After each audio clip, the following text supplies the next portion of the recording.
60세 이후 투석에 들어가는 분들 중 10명 중 7명은 본인이 왜 신장이 망가졌는지 모릅니다. 혈압도 관리했고, 당뇨도 없고, 술도 안 마셨다고 말합니다. 그런데 진료실에서 식습관을 하나씩 짚다 보면 거의 항상 같은 말이 나옵니다. 견과류는 몸에 좋다고 해서 매일 한 줌씩 먹었어요. 여기서 신장은 조용히 무너집니다. 통증도 없고 경고도 없습니다. 수치가 무너졌을 때는 이미 되돌리기 어려운 단계입니다. 더 무서운 건 대부분이 호두, 아몬드 같은 건강 견과류를 안심하고 먹었다는 사실입니다. 하지만 60세 이후 신장은 젊을 때와 전혀 다른 방식으로 반응합니다.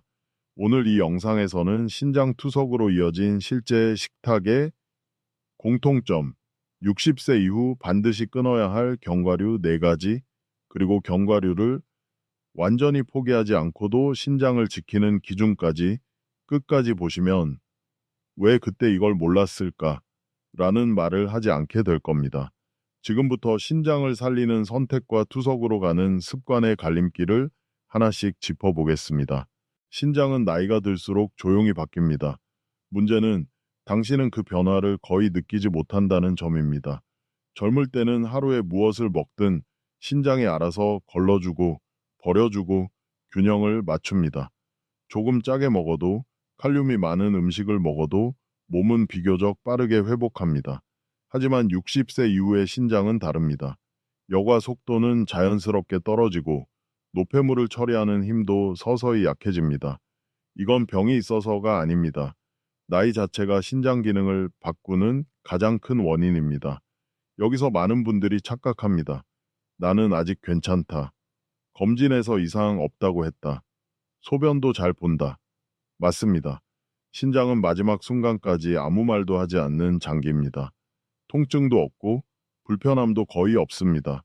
그래서 더 위험합니다.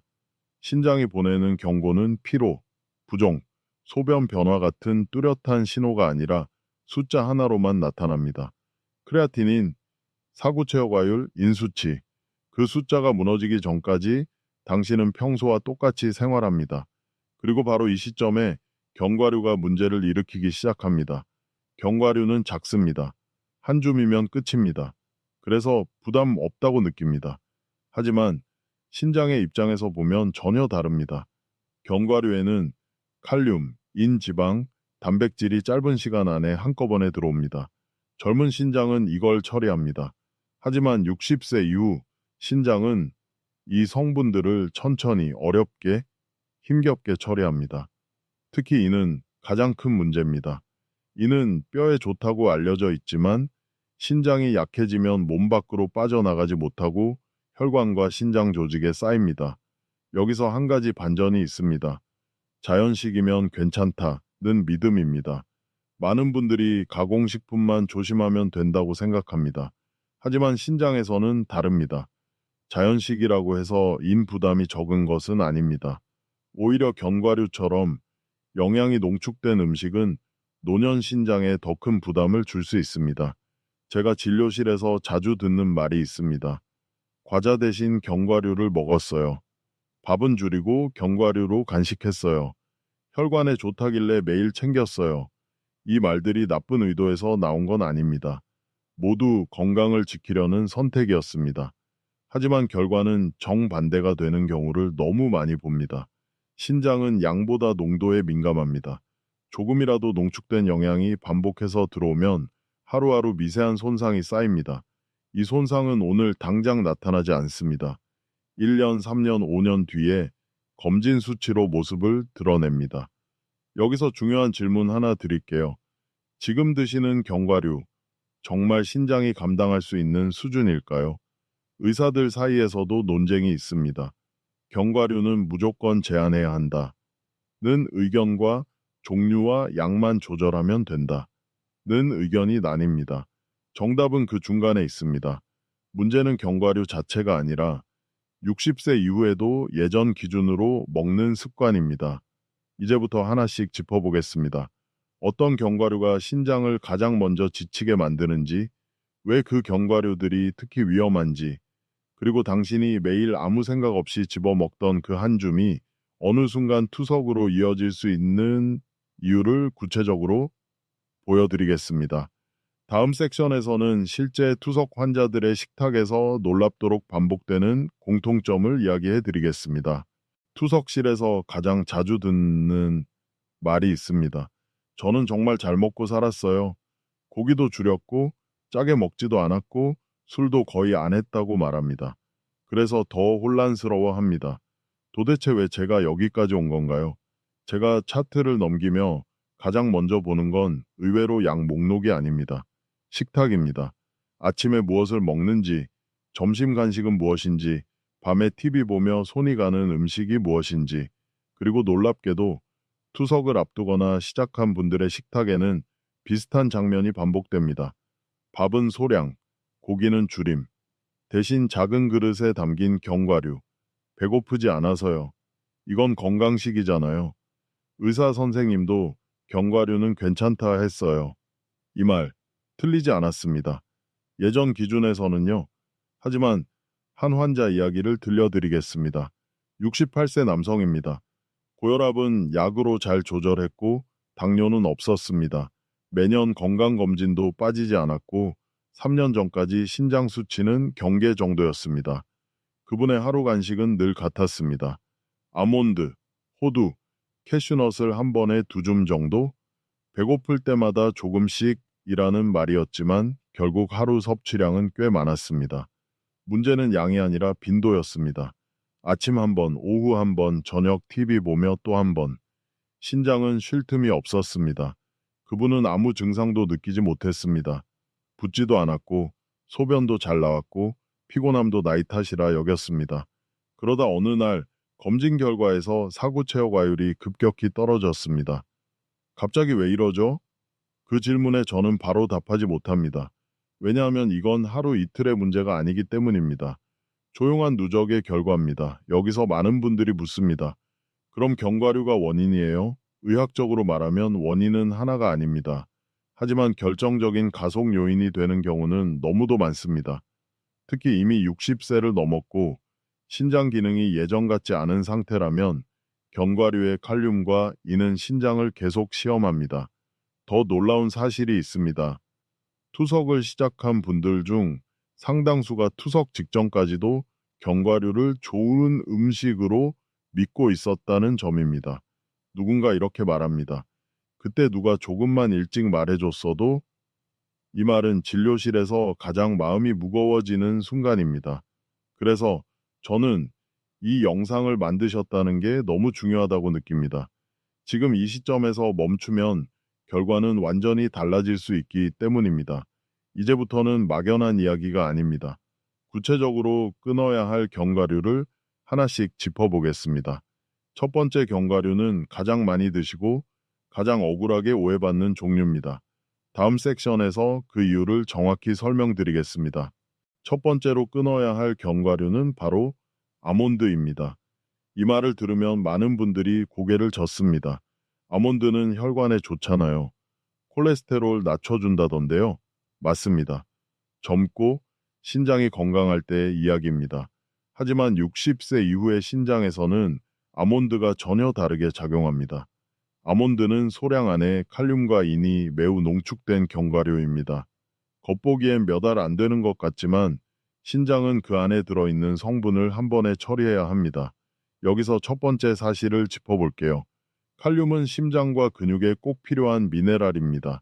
하지만 신장이 약해지면 칼륨을 몸 밖으로 배출하지 못하고 혈액 속에 남게 됩니다. 칼륨 수치가 올라가면 가장 먼저 나타나는 건 뚜렷한 통증이 아닙니다. 가슴 두근거림, 이유 없는 불안, 밤중에 깨는 현상처럼 애매한 신호들입니다. 그래서 대부분 놓칩니다. 두 번째로 아몬드의 인입니다. 이는 뼈를 단단하게 만든다고 알려져 있지만 신장이 처리하지 못하면 혈관과 신장 조직에 그대로 쌓입니다. 이때 일어나는 변화는 아주 느립니다. 신장 필터가 점점 두꺼워지고 노폐물을 거르는 구멍이 좁아집니다. 이건 마치 커피 필터에 기름이 조금씩 쌓여 물이 점점 안 내려가는 것과 같습니다. 여기서 의외의 사실 하나. 아몬드는 생으로 먹으면 안전하다는 말이 많습니다. 하지만 신장 기준에서는 가공 여부보다 섭취 빈도가 더 중요합니다. 하루에 몇 알씩이라도 매일 반복되면 신장은 매일 같은 부담을 받습니다. 의사들 사이에서도 의견이 갈립니다. 아몬드는 심혈관 보호 효과가 크다는 주장과 노년 신장에는 제한이 필요하다는 주장이 있습니다. 제가 임상에서 느끼는 결론은 이렇습니다.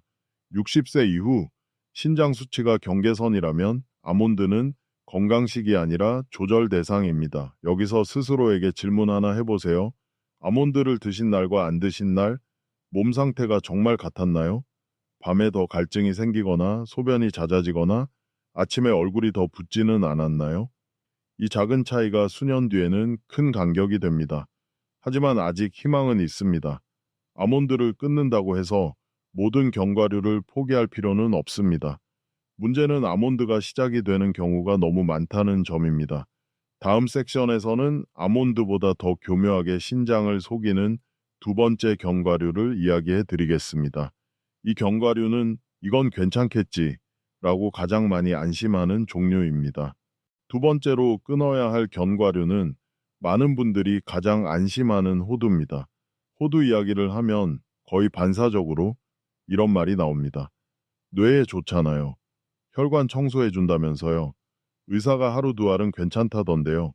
이 말들 틀린 말 아닙니다. 하지만 또 하나 빠진 조건이 있습니다. 신장이 건강할 때라는 전제입니다.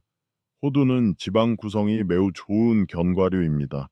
오메가3가 풍부하고 염증을 낮추는 효과도 있습니다. 그래서 약 같은 음식으로 여겨집니다. 문제는 바로 그 지방과 인의 조합입니다. 호두에 들어있는 이는 아몬드보다 흡수율이 더 높은 편입니다. 게다가 지방이 많다 보니 소화와 대사 과정이 길어지고 그만큼 신장이 관여하는 시간도 길어집니다. 신장이 약해진 상태에서는 이게 큰 부담이 됩니다. 여기서 하나 짚고 가야 할 오해가 있습니다. 하루에 두 알만 먹는데 괜찮지 않나요? 이 질문에 저는 항상 이렇게 되묻습니다. 그 두 알을 며칠째 드시고 계신가요? 신장은 단발성 섭취보다 반복에 훨씬 민감합니다. 하루 두 알이 일주일, 한 달, 1년 쌓이면 결과는 전혀 다릅니다. 특히 60세 이후에는 신장이 회복하는 속도보다 부담이 쌓이는 속도가 더 빠릅니다. 여기서 놀라운 사실 하나. 호두를 꾸준히 드신 분들 중 신장 수치가 떨어질 때 대부분 이런 말을 합니다. 고기를 거의 안 먹었어요. 단백질 줄였어요. 하지만 견과류의 단백질과 이는 고기 못지않게 신장을 일하게 만듭니다. 이건 많은 분들이 모르는 부분입니다. 전문의들 사이에서도 호두에 대한 의견은 엇갈립니다. 심혈관 이득이 크니 완전히 끊을 필요는 없다. 신장 경계 수치부터는 제한이 필요하다. 임상에서 제가 보는 현실은 이렇습니다.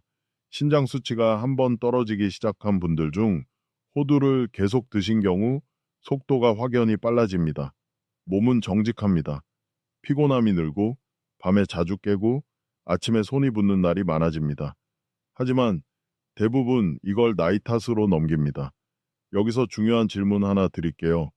호두를 먹지 않는 날, 몸이 조금 더 가볍지 않았나요? 이 질문에 잠깐이라도 고개가 끄덕여진다면 이미 신장은 신호를 보내고 있는 겁니다. 하지만 걱정하지 마세요. 호두를 끊는다고 해서 영양이 무너지는 건 아닙니다. 중요한 건 지금의 신장 상태에 맞는 선택입니다. 다음 섹션에서는 이 두 견과류보다 더 위험할 수 있는 세 번째 견과류를 이야기해 드리겠습니다. 이건 양이 적어도 가끔 먹어도 신장에 큰 부담이 되는 경우가 많습니다. 세 번째로 끊어야 할 견과류는 의외로 캐슈넛입니다. 캐슈넛을 위험하다고 말하면 대부분 놀랍니다. 부드럽고 짜지 않고 어르신들도 먹기 편하다고 느끼기 때문입니다. 바로 그 점이 함정입니다. 캐슈넛은 다른 견과류보다 탄수화물 비중이 높고 여기에 인과 나트륨이 가공 과정에서 쉽게 늘어납니다. 특히 시중에 파는 캐슈넛의 상당수는 무염이라고 적혀 있어도 가공 과정에서 이미 신장에 부담이 되는 형태로 변해 있습니다. 여기서 중요한 사실 하나를 말씀드릴게요. 신장은 단맛, 포도 지방, 스인이 동시에 들어올 때 가장 큰 스트레스를 받습니다. 캐슈넛은 바로 이 조합에 가장 가깝습니다. 입에서는 고소하고 부드럽게 느껴지지만 혈액으로 들어가는 순간 신장은 이걸 다 어떻게 처리하지? 라는 상황에 놓입니다. 게다가 캐슈넛은 한번 손이 가면 멈추기 어렵습니다. 몇 알 먹었다고 생각하지만 실제로는 한 줌, 두 줌이 됩니다. 여기서 신장이 받는 부담은 양이 아니라 속도입니다. 짧은 시간에 여러 성분이 동시에 들어오면 노년 신장은 속수무책입니다. 진료실에서 캐슈넛 이야기를 꺼내면 이런 반응이 나옵니다. 그건 과자보다 낫잖아요. 단 거 안 먹으려고 대신 먹었어요. 이 선택, 마음은 너무 이해됩니다. 하지만 결과는 다르게 나타나는 경우가 많습니다.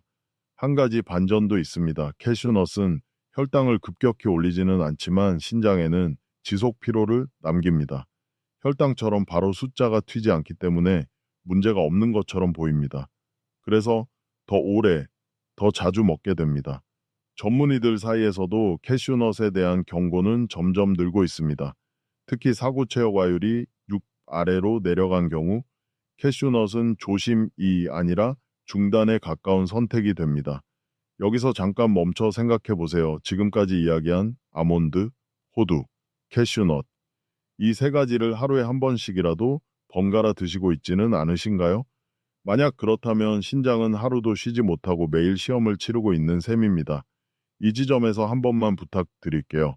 이 영상이 부모님이나 주변 어르신께 도움이 될 것 같다면 지금 공유해 주세요. 알아두는 것만으로도 큰 차이를 만들 수 있습니다. 다음 섹션에서는 마지막으로 끊어야 할 네 번째 견과류를 말씀드리겠습니다. 이 견과류는 이건 정말 괜찮겠지 라고 가장 방심하는 종류입니다. 네 번째로 끊어야 할 견과류는 많은 분들이 전혀 의심하지 않는 피스타치오입니다. 피스타치오는 색도 예쁘고 맛도 가볍고 조금만 먹으면 괜찮겠다는 인상을 줍니다. 그래서 더 자주, 더 무심코 손이 갑니다.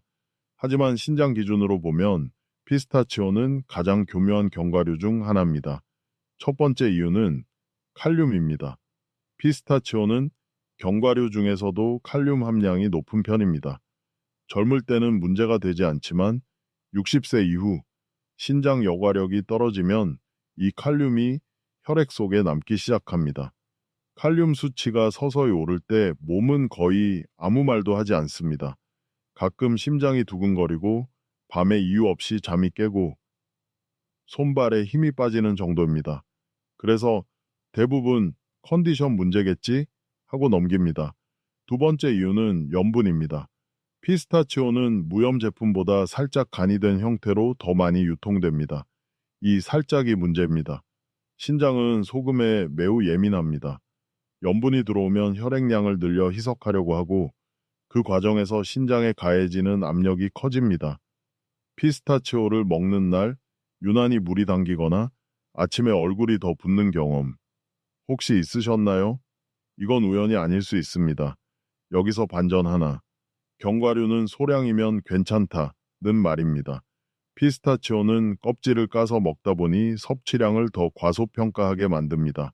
몇 알 먹었다고 느끼지만 실제로는 상당한 양의 칼륨과 인을 짧은 시간에 섭취합니다. 전문의들 사이에서도 피스타치오는 신장 환자 식단에서 가장 먼저 제한되는 견과류 중 하나입니다. 특히 고혈압이 함께 있는 경우 피스타치오는 신장과 혈관을 동시에 압박합니다. 여기까지 들으시면 이런 생각이 들 수 있습니다. 그럼 견과류는 전부 끊어야 하나요? 아닙니다. 신장은 완전한 금지보다 현명한 선택에 더 잘 반응합니다. 지금까지 이야기한 네 가지는 공통점이 있습니다. 영양이 농축되어 있고 신장이 처리하기 가장 어려운 조합을 가지고 있다는 점입니다. 이제 방향을 바꿔야 할 때입니다. 끊어야 할 것을 알았다면 이제는 상대적으로 신장을 덜 괴롭히는 선택을 알아야 합니다. 다음 섹션에서는 그럼 무엇을 먹어도 되는지, 아니 어떤 기준으로 고르면 안전한지를 정확하게 정리해 드리겠습니다. 이 기준을 알면 견과류를 완전히 포기하지 않아도 신장을 지킬 수 있습니다. 이제부터가 정말 중요합니다. 많은 분들이 여기서 포기합니다. 그럼 아무것도 먹지 말라는 거네. 하지만 신장은 그렇게 예민한 장기가 아닙니다. 신장은 완벽함이 아니라 기준을 원합니다. 견과류를 전부 끊으라는 이야기가 아닙니다. 문제는 무엇을 먹느냐보다 어떤 기준으로 고르느냐입니다. 첫 번째 기준은 칼륨 밀도입니다. 같은 한 줌이라도 칼륨이 얼마나 농축되어 있는지가 다릅니다. 껍질이 얇고 색이 진하며 맛이 강한 견과류일수록 칼륨과 인이 몰려있는 경우가 많습니다. 반대로 색이 연하고 맛이 담백하며 부피에 비해 무게가 가벼운 견과류는 신장 부담이 상대적으로 적습니다. 여기서 많은 분들이 놀라는 사실 하나, 지방이 많다고 다 나쁜 게 아닙니다. 신장은 지방 자체보다 한꺼번에 처리해야 하는 미네랄의 양에 훨씬 더 민감합니다. 두 번째 기준은 가공 상태입니다. 볶음, 튀김, 간이 된 견과류는 신장 입장에서 이미 시험을 통과한 상태가 아닙니다. 가공 과정에서 이내 흡수율은 올라가고 나트륨은 숨어 들어옵니다. 포장지에 무염이라고 써 있어도 안심할 수 없는 이유입니다. 신장 기준에서는 날 것에 가까울수록 유리합니다. 세 번째 기준은 많은 분들이 놓치는 섭취 타이밍입니다. 같은 견과류라도 공복에 먹을 때와 식사 중간에 먹을 때 신장이 받는 부담은 완전히 다릅니다. 공복에 견과류를 먹으면 농축된 성분이 짧은 시간에 혈액으로 들어옵니다. 이건 노년 신장의 가장 힘든 상황입니다. 반면 식사 후 다른 음식과 함께 섭취하면 흡수 속도가 느려지고 신장이 처리할 시간이 생깁니다. 여기서 하나 더 짚고 가야 할 반전이 있습니다. 하루 섭취량만 지키면 된다는 믿음입니다. 하지만 신장은 총량보다 패턴을 기억합니다. 매일 조금씩 먹는 것과 일주일에 한두 번 정해진 양을 먹는 건 완전히 다른 결과를 만듭니다. 임상에서는 후자의 경우가 훨씬 안정적입니다. 이제 질문 하나 드릴게요. 지금까지 견과류를 배고플 때마다 손 가는 대로 드시지 않았나요? 만약 그렇다면 신장은 하루에도 여러 번 작은 경고를 보내고 있었을지 모릅니다. 하지만 아직 늦지 않았습니다. 기준을 바꾸는 순간 신장은 생각보다 빠르게 반응합니다. 다음 섹션에서는 이 기준을 적용했을 때 상대적으로 선택 가능한 견과류의 공통점과 이건 정말 안전한가? 라는 가장 현실적인 질문에 답해 드리겠습니다. 지금부터는 포기가 아니라 선택의 이야기입니다. 그렇다면 이제 가장 궁금한 질문이 남습니다. 그래서 무엇을 먹을 수 있나요? 이 질문에 저는 항상 이렇게 답합니다. 이름보다 구조를 보셔야 합니다. 신장을 덜 괴롭히는 견과류에는 몇 가지 공통점이 있습니다. 이 공통점을 이해하면 마켓에서 무엇을 집어야 할지 훨씬 명확해집니다. 첫 번째 공통점은 미네랄이 분산돼 있다는 점입니다. 칼륨과 인이 한 지점에 몰려 있지 않고 지방과 섬유질 사이에 완만하게 퍼져 있습니다. 이런 구조는 혈액으로 흡수되는 속도가 느립니다. 신장은 폭탄을 맞는 게 아니라 빗물을 처리하듯 조금씩 걸러낼 수 있습니다. 두 번째 공통점은 맛이 과하지 않다는 점입니다. 너무 고소하거나 너무 단맛이 강한 견과류는 대체로 영양이 농축돼 있습니다. 반대로 씹었을 때 담백하고 금방 질리는 느낌이 든다면 신장 입장에서는 상대적으로 부담이 적습니다. 여기서 의외의 사실 하나, 사람의 입맛은 신장보다 훨씬 관대합니다. 입에 맛있다는 건 신장에 쉽다는 뜻이 아닙니다. 세 번째 공통점은 양 조절이 자연스럽다는 점입니다. 껍질이 있거나 한 알 한 알 먹게 되는 형태는 섭취 속도를 자동으로 늦춰줍니다. 이건 단순한 습관 문제가 아닙니다. 신장에게는 이 속도가 양보다 훨씬 중요합니다. 전문의들 사이에서도 이 부분은 공감대가 큽니다.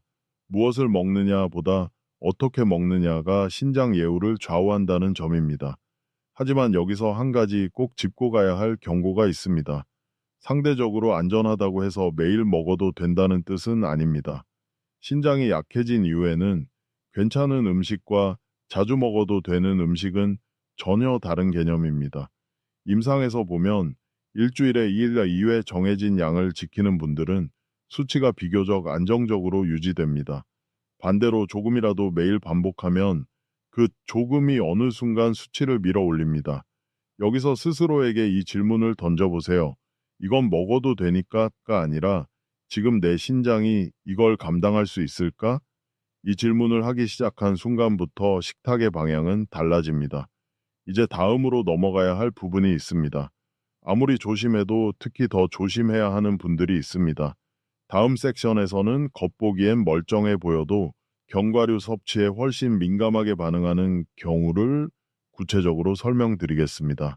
여기까지 들으신 분들 중 이렇게 생각하시는 분도 계실 겁니다. 나는 아직 해당 없겠지. 검진에서 큰 문제는 없었으니까.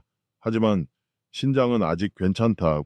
느낄 때가 가장 위험한 시기입니다. 특히 다음에 해당한다면 견과류 섭취는 더 신중해야 합니다. 첫 번째, 고혈압이 있는 경우입니다. 혈압과 신장은 때려야 뗄 수 없는 관계입니다. 혈압이 조금만 흔들려도 신장은 바로 영향을 받습니다. 견과류에 들어있는 칼륨과 나트륨은 혈압 변동을 키우고 그 부담이 그대로 신장으로 갑니다. 두 번째, 야간에 소변을 자주 보는 경우입니다. 많은 분들이 나이 들면 당연하다고 생각합니다. 하지만 이건 신장이 밤에도 과도하게 일하고 있다는 신호일 수 있습니다. 이 상태에서 견과류를 간식으로 먹으면 신장은 휴식 없이 다음 날까지 이어서 일하게 됩니다.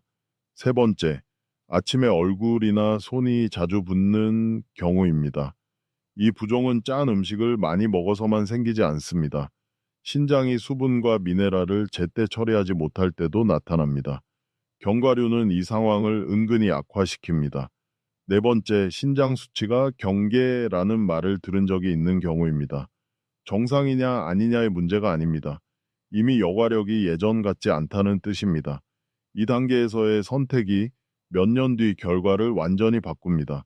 여기서 한 가지 전문의들 사이에서도 계속 논의되는 부분이 있습니다. 경계 수치에서 식단 조절이 정말 효과가 있는가? 임상적으로 보면 답은 분명합니다. 효과가 있습니다. 특히 견과류처럼 작지만 농축된 음식을 조절한 경우 수치 변화가 의외로 빠르게 나타납니다. 이 지점에서 한 번만 더 말씀드리고 싶습니다. 이 영상이 본인뿐 아니라 부모님, 배우자, 형제에게도 해당될 수 있습니다. 지금 좋아요를 누르거나 공유하는 행동 하나가 누군가에게는 투석을 늦추는 계기가 될 수 있습니다. 다음 섹션에서는 이제 정말 실천적인 이야기를 하겠습니다. 오늘부터 바로 적용할 수 있는 단순한 규칙을 정리해 드리겠습니다. 복잡하지 않습니다. 기억하기 쉬운 기준으로 말씀드리겠습니다. 이제부터는 오늘 바로 바꿀 수 있는 이야기입니다.